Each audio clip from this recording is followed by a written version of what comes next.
갈대 상자의 기적이라는 제목으로 하나님의 말씀을 전하도록 하겠습니다. 우리나라 한국 교회사에는 참으로 훌륭한 헌신적인 믿음의 삶을 살았던 믿음의 선조들이 있습니다.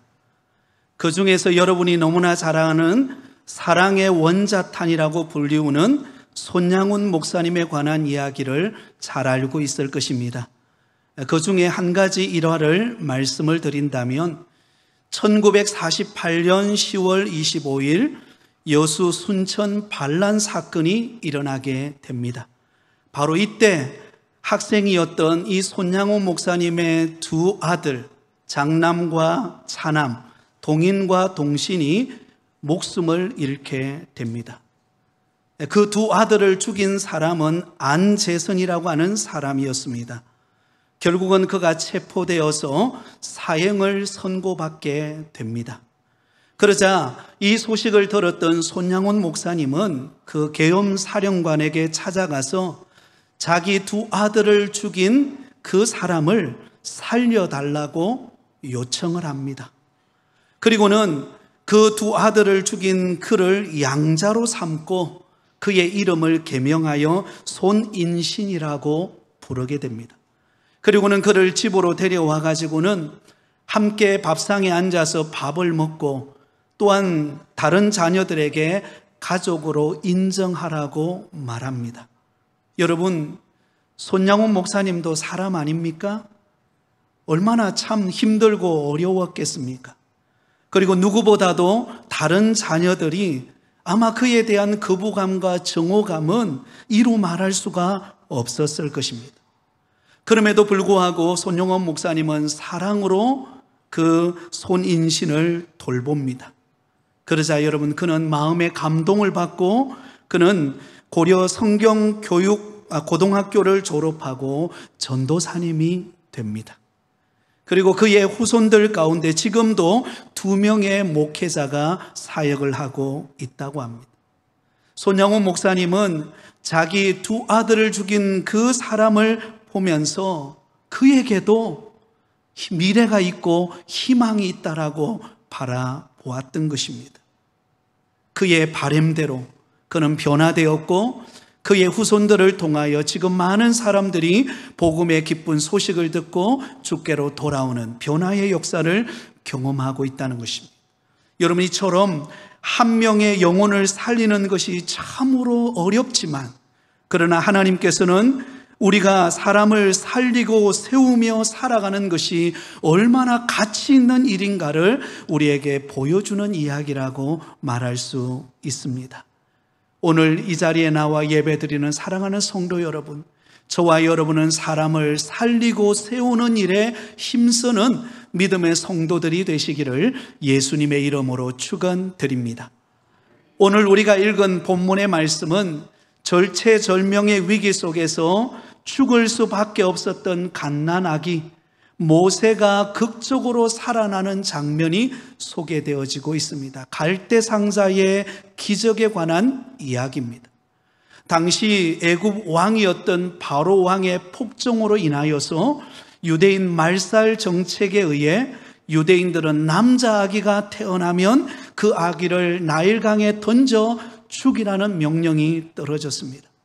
그런데 그럼에도 불구하고 레위 사람이었던 이 모세의 부모는 그 위협 가운데 그 모세가 태어났을 때 너무나 사랑스럽고 아름다웠습니다. 여러분, 그렇지 않습니까?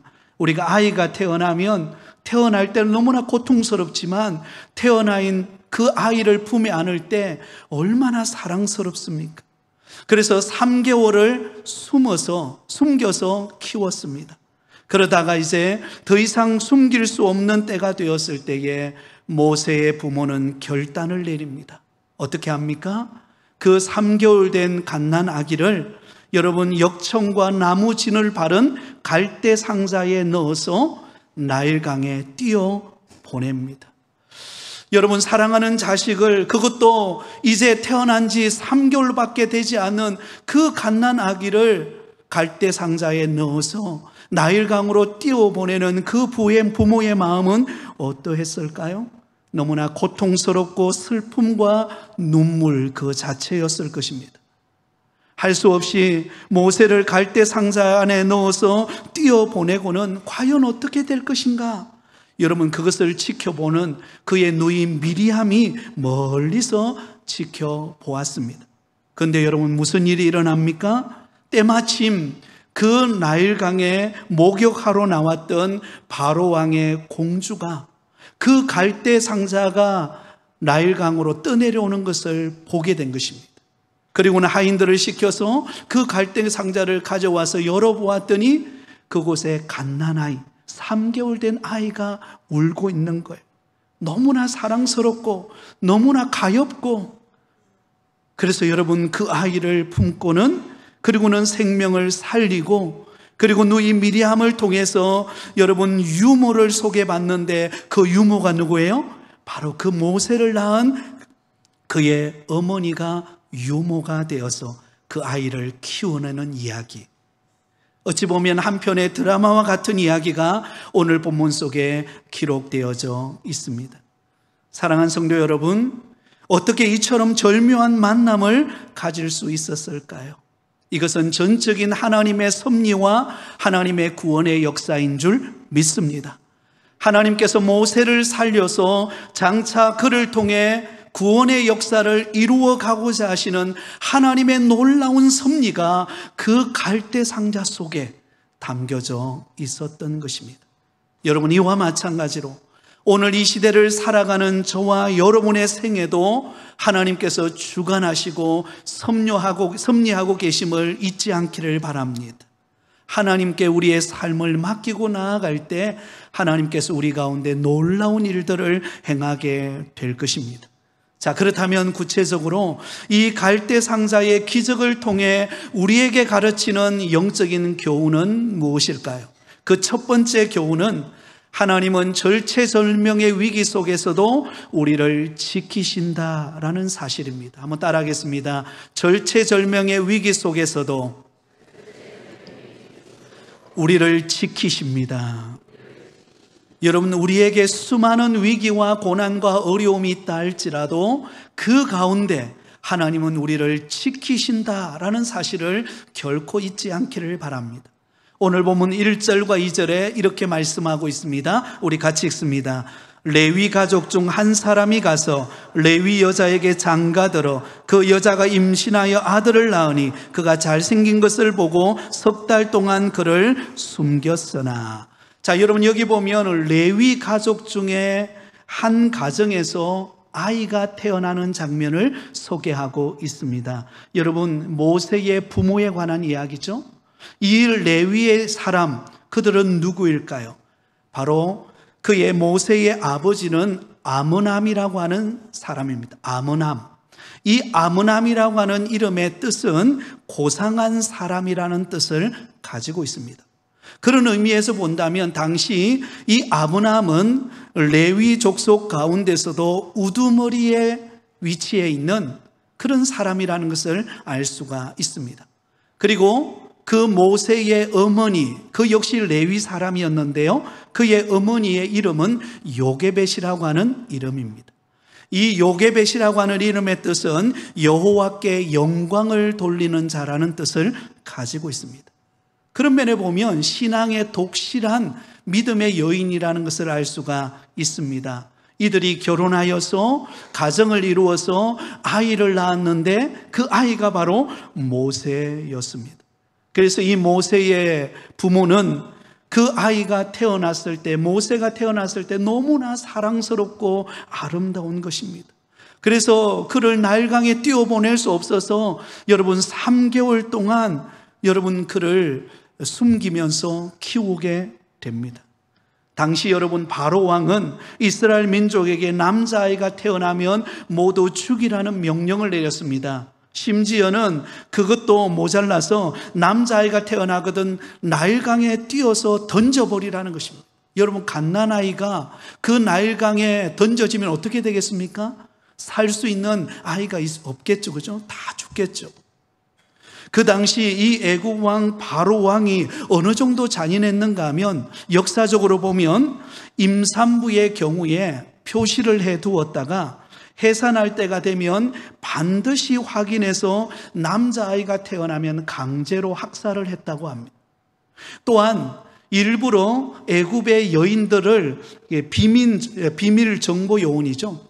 비밀 정보 요원들을 교육을 시켜서 침투시켰는데 갈 때 어떻게 하냐면 자기의 아기를 데리고 가서 그 아기를 꼬집는다는 거죠. 그러면 이 아기가 울면 어떨까요? 숨겨두었던 아기도 그 아이의 울음소리를 듣고 소리를 내는 거죠. 그래서 발각되어서 그 아이를 데리고 와서 여러분 나일강에 빠뜨려 죽인다라는 것은 굉장히 잔인한 그런 왕이었습니다. 그러니 모세의 부모도 3개월 동안은 그럭저럭 이 아이를 돌보고 숨겼지만 이제는 더 이상 숨길 수가 없어서 여러분 역청으로 나무 진으로 바른 갈대 상자 안에 넣어서 그를 나일강에 띄워 보냅니다. 그 나일강에 띄워보내는 그 부모의 심정 너무나 고통스럽고 너무나 괴로웠을 것입니다. 그런데 여러분 이런 생명의 위협을 느끼는 순간에 하나님께서는요 그 강물에 띄워보내는 그 모세의 생명을 지켜주시는 것을 볼 수가 있습니다. 그 역청을 발라서 나무진을 발라서 그 속에 그 3개월 된 아이를 넣어서 나일강으로 띄워보낼 때만 할지라도 모세의 부모가 할 수 있는 일은 더 이상 이제는 아무것도 없습니다.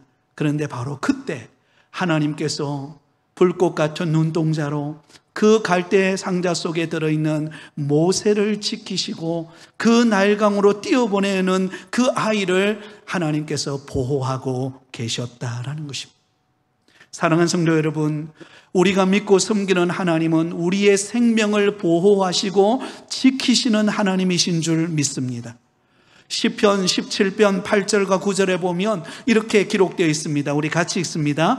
나를 눈동자같이 지키시고 주의 날개 그늘 아래에 감추사 내 앞에서 나를 압제하는 악인들과 나의 목숨을 노리는 원수들에게서 벗어나게 하소서. 나를 눈동자같이 지키시고 주의 날개 그늘 안에 감추사. 여러분 아주 힘이 약한 닭들도요 위험에 처하면 병아리들을 자기 품속에 안습니다. 그래서 지키려고 합니다.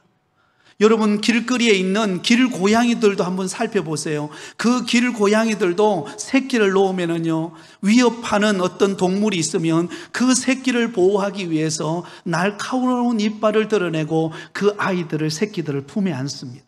하물며 전능하신 하나님께서 우리를 택하사 하나님의 자녀 삼아주신 그 하나님께서 저와 여러분을 보호하시고 날개 품 아래 우리를 안아주시고 우리를 지켜주시지 않으시겠습니까? 신명기 32편 10절에 보면 32장 10절에 보면 이렇게 기록되어 있습니다. 같이 읽습니다.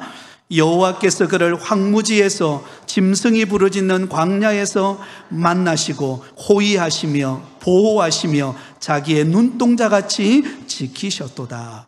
하나님께서 그 황무지 가운데서 광야의 길을 걸어가는 저와 여러분의 인생의 길에서 험한 인생의 길에서 하나님께서는 우리를 호위하시고 보호하시고 눈동자같이 지키신다 그렇게 말씀하고 있습니다. 여러분 사람이 살아가면서 위험과 죽음의 고비를 만날 때가 참 많습니다. 그런데 그 위험과 죽음의 고비 속에서 하나님께서 불꽃 같은 눈동자로 우리를 지키시고 보호하시고 우리를 인도하고 계신다는 것입니다. 다윗도 사울 왕의 끊임없는 추격 속에서 도망자의 신세가 되어서 얼마나 많은 위협과 두려움을 겪었겠습니까? 그런데 그 가운데서도 하나님이 나를 지켜주시는 것에 대해서 이렇게 고백하고 있습니다. 시편 121편 5절에서 8절입니다. 같이 읽습니다. 여호와는 너를 지키시는 이시라. 여호와께서 내 오른쪽에서 내 그늘이 되시나니 낮의 해가 너를 상하게 하지 아니하며 밤의 달도 너를 해치지 아니하리로다. 여호와께서 너를 지켜 모든 환난을 면하게 하시며 또 내 영혼을 지키시리로다. 여호와께서 너의 출입을 지금부터 영원까지 지키시리로다. 할렐루야. 하나님께서 다윗을 지키시고 보호하신다라는 고백입니다. 사울 왕의 끊임없는 추격의 상황 속에서도 결코 다윗은 머리털 하나 상하지 않고 하나님의 보호하심 아래 거하는 은혜를 입게 되었던 것입니다.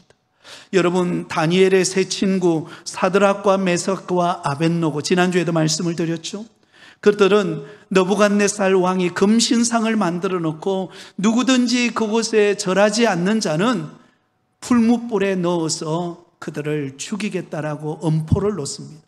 그러나 여러분, 사드락과 메삭과 아벳노고는 그 공포와 위협 속에서도 우상 앞에 절하지 않겠다라고 결단합니다. 오직 우리는 하나님만을 섬기겠다라고 고백합니다. 그러자 여러분, 느부갓네살 앞에 불려온 그들은 풀무불에, 그것도 7배 더 세게 한 그 풀무불 속에 그들이 들어가죠.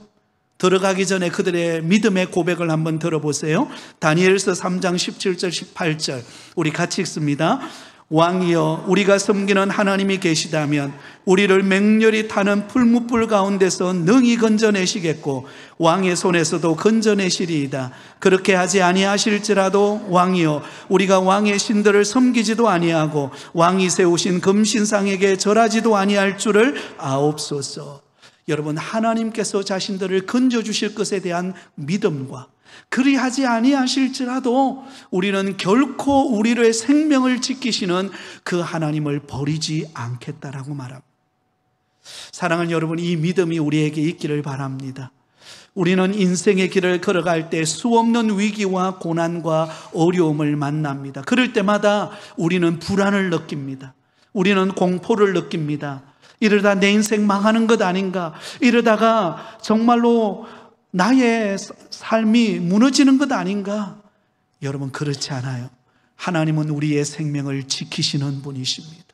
불꽃 같은 눈동자로 우리를 보호하시고 우리를 지키시고 우리의 걸음을 인도해 가시는 하나님, 그 하나님이 오늘도 저와 여러분을 지키신다라는 믿음을 가지고 살아가시기를 예수님의 이름으로 축원드립니다. 두 번째로, 이 갈대 상자의 기적 속에 담긴 교훈은 절체절명의 위기 속에서도 만남의 복을 예비하신다라는 것입니다. 한번 따라하겠습니다. 절체절명의 위기 속에서도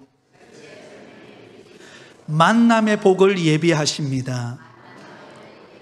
여러분, 놀랍죠? 하나님은 이 갈대 상자 안에 들어가서 죽음의 위협 가운데 있는 모세, 이제는 부모도 손들었어요. 아무것도 할 수 있는 능력이 없습니다.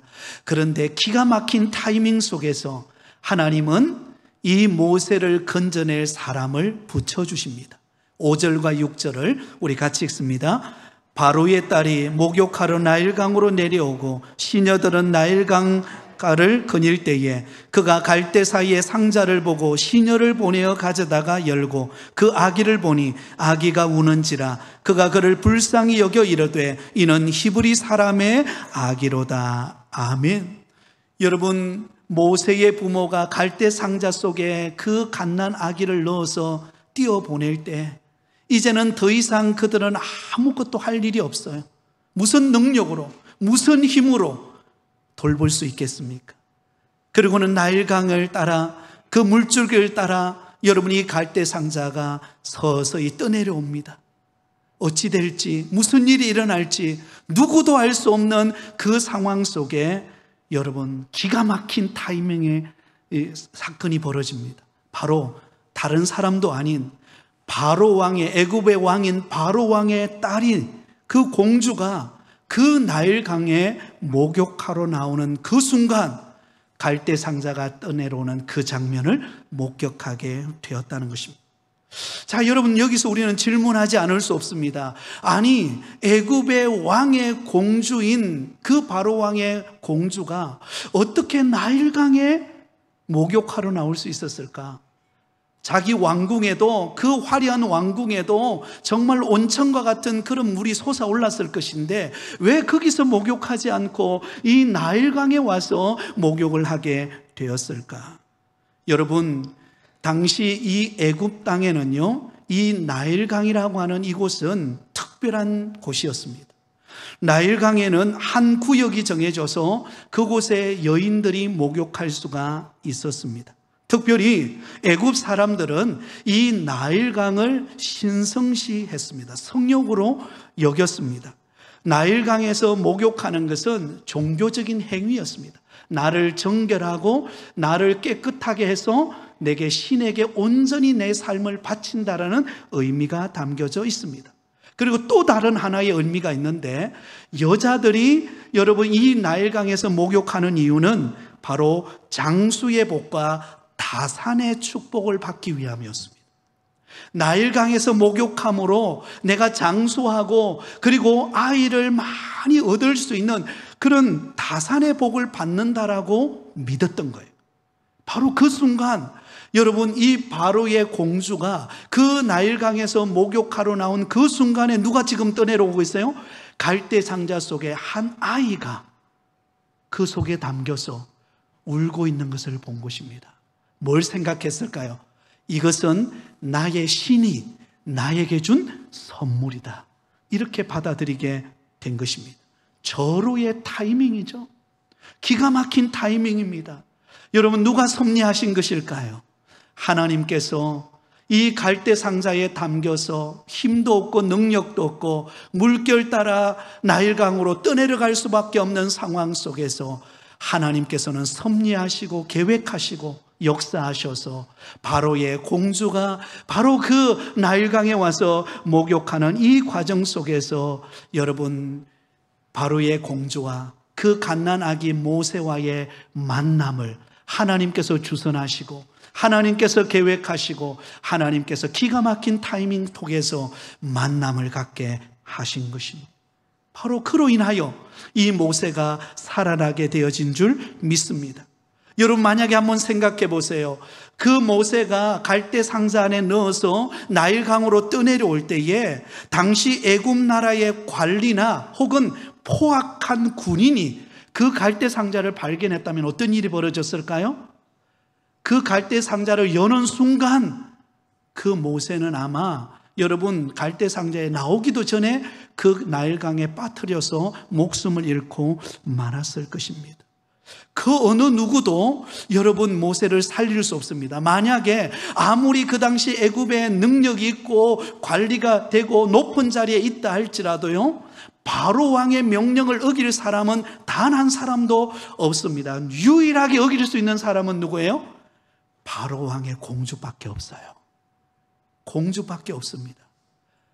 그런데 하나님은 기가 막힌 타이밍 속에 그 바로 왕의 명령을 어길 수 있는 유일한 사람, 바로 그 공주를 하나님께서 이 나일강에 목욕하러 보내는 그 순간 타이밍에 하나님께서 모세와의 만남을 통하여 그를 살리시는 하나님의 놀라운 계획과 섭리가 있었음을 우리는 잊지 않기를 바랍니다.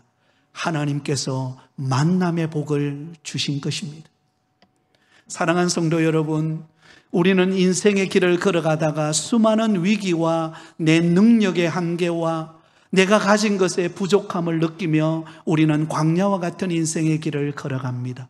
그러나 여러분, 하나님은 그 광야의 길을 걸어가는 여정 속에 하나님은 내게 필요한 것, 나의 부족한 것, 내가 할 수 없는 것, 그것을 하게 하시고 그것을 채워주게 하시고 그것을 길을 열어주시는 사람들을 하나님이 붙여주시는 만남의 복을 허락하시는 분이 우리 하나님이시라는 사실을 잊지 않기를 바랍니다. 여러분, 우리가 룻기서를 읽어보면 이 만남의 축복을 경험한 사건들이 기록되어져 있습니다. 여러분, 우리가 잘 아는 룻, 모압 여인이었던 룻. 이 룻은 여러분 모압 지방에서 한 남편을, 이스라엘 백성인 유대인인 한 남편을 만나서 결혼을 하게 됩니다. 그런데 그 남편이 어떤 이유에 있는지는 모르지만 어느 날 목숨을 잃게 됩니다. 과부가 된 것입니다.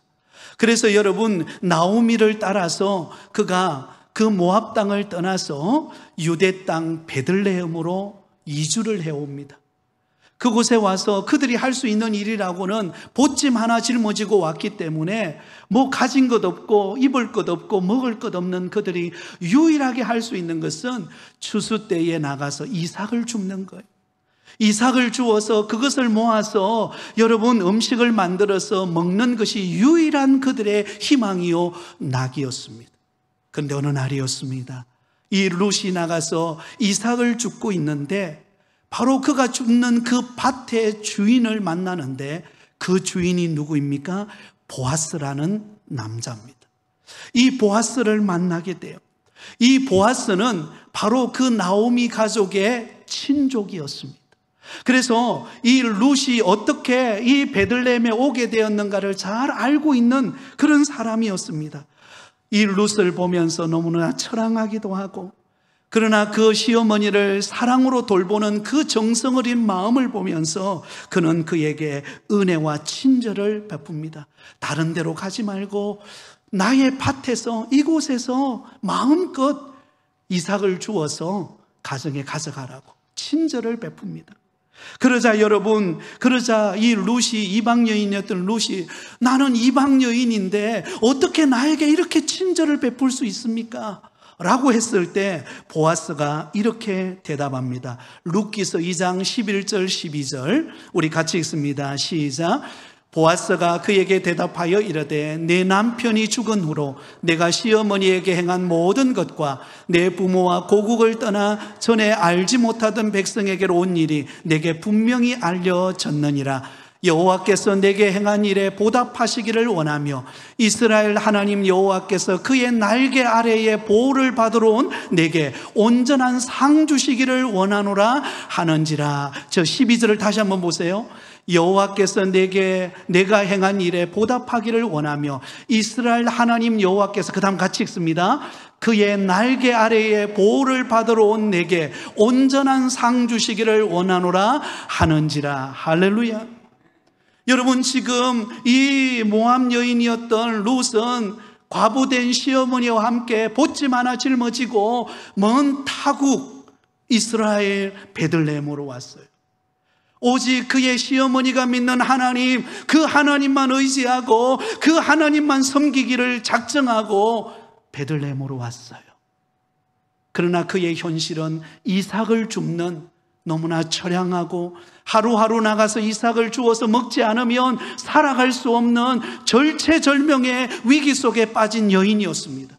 그러나 그 순간 하나님은 기가 막힌 타이밍에 이 보아스라고 하는 사람을 통하여서 하나님의 날개 아래 머물러서 그곳에서 쉼을 얻고 그곳에서 안식을 얻고 그곳에서 보호를 받고 그곳에서 살아갈 수 있는 길을 하나님이 열어주신 것입니다. 더 놀라운 사실은 바로 그 보아스와 사랑의 관계를 통하여 여러분 그의 아내가 됩니다. 이 룻은 보아스의 만남을 통하여 복을 받아서 그는 여러분 그의 아내가 됩니다. 그가 낳은 아들이 바로 오벳이라는 사람입니다. 오벳. 여러분, 이 오벳이 누구인가? 바로 다윗의 할아버지가 됩니다. 그러므로 이 이방 여인이었던 룻이 보아스와의 만남을 통하여서 그는 메시아의 가문에, 다윗의 가문의 조상이 되는 영광을 누리게 되는 것입니다. 어떻게 일이 가능했습니까? 하나님께서 만남의 복을 준비하셨기 때문이에요. 사랑하는 성도 여러분, 그러므로 내가 약하다고, 내가 가진 것이 없다고, 내 환경이 막혔다고 여러분 주저앉지 않기를 바랍니다. 하나님 앞에 만남의 복을 구하시기 바랍니다. 하나님, 나에게 만남의 복을 주십시오. 나에게 믿음의 배우자를 만나는 복을 주시고 나에게 이 사업의 길이 열리는 복을 주시고 만남의 복을 통하여 하나님의 역사를 경험하는 은혜를 주옵소서. 반드시 하나님은 저와 여러분의 인생에 만남의 복의 길을 여실 것입니다. 저도 목회의 길을 선택하고 지금까지 오는 과정 속에 하나님은 너무나 좋은 사람들, 믿음의 만남의 사람들을 붙여주셨습니다. 제가 대학에 들어갔을 때 철없이 대학에 들어가서 물론 믿음 생활을 하고 있었지만 그러나 신앙의 깊이가 없을 때 그때 SFC 좋은 믿음의 간사님을 만났습니다. 그래서 그분을 통해서 말씀을 묵상하는 법, 그리고 어떻게 믿음으로 살아가는지 그의 삶을 통하여 저에게 보여주었습니다. 때로는 제가 지칠 때에 깨알과 같이 마치 바울 서신이 기록한 것처럼 그렇게 깨알과 같이 자신이 묵상한 글을 적어서 제게 보내주어서 제가 힘을 얻고 용기를 얻었습니다. 그러는 만남을 통하여 하나님께서 오늘까지 오게 하신 것입니다. 사랑하는 성도 여러분, 하나님이 여러분에게 만남의 복을 예비하고 있는 줄 믿습니다. 결코 낙심하지 마세요. 하나님이 붙여주시는 만남의 복은요, 하나님의 절묘한 타이밍에 이루어집니다. 그리고 그 속에서 하나님은 우리가 해결해야 될 문제들을 풀어가시는 줄 믿습니다. 마지막 세 번째입니다. 하나님은 이 갈대 상자의 기적을 통해 우리에게 주시는 교훈은 절체절명의 위기 속에서도 우리를 성장하게 하신다라는 것입니다. 한번 따라하겠습니다. 절체절명의 위기 속에서도 우리를 성장하게 하신다. 여러분, 하나님이 우리에게 주시는 고난, 위기, 어려움은 우리를 성장시키는 기회가 되는 줄 믿습니다. 오늘 본문 7절에서 10절 말씀을 한번 보시기 바랍니다. 그의 누이가 바로의 딸에게 이르되 내가 가서 당신을 위하여 히브리 여인 중에서 유모를 불러다가 이 아기에게 젖을 먹이게 하리이까. 바로의 딸이 그에게 이르되 가라 하매 그 소녀가 가서 그 아기의 어머니를 불러오니 바로의 딸이 그에게 이르되 이 아기를 데려다가 나를 위하여 젖을 먹이라. 내가 그 싹을 주리라. 여인이 아기를 데려다가 젖을 먹이더니 그 아기가 자라매 바로의 딸에게로 데려가니 그가 그의 아들이 되니라. 자, 여러분, 바로의 공주가 목욕을 하다가 갈대 상자를 발견했습니다. 그 갈대 상자를 열었더니 그 속에 3개월 된 아기가 울면서 자기를 맞이하는 거예요. 너무나 사랑스럽고 너무나 가엾고, 그래서 이 아기를 자기 아들로 삼기 위해서 마음의 장정을 품습니다. 그러나 여러분, 이 아이를 누군가가 길러야 되잖아요. 이 아기를 누군가가 키워주고 젖을 먹이고 이 아이가 어느 정도 성장할 때가는 누군가의 유모가 필요해요. 바로 그때 여러분, 이 모세의 누이였던 미리암이 이 바로의 공주에게 누구를 소개합니까? 예, 유대인의 한 여인 유모를 내가 소개해도 되겠습니까? 된다고. 그랬는데 가서 데려오신 분이 누구예요? 바로 그 모세를 낳은 어머니 요게벳이에요. 할렐루야. 하나님께서 그 요게벳을 통하여서 이 아이를 품고 그가 자랄 때까지 젖을 먹이고 그 아이를 키우는 동안 여러분, 유모의 역할을 감당했던 그 어머니 요게벳이 무슨 일을 했을까요? 이 아이에게 정체성을 키웠을 것입니다. 너는 히브리 민족이야. 너는 하나님을 섬기는 자녀야.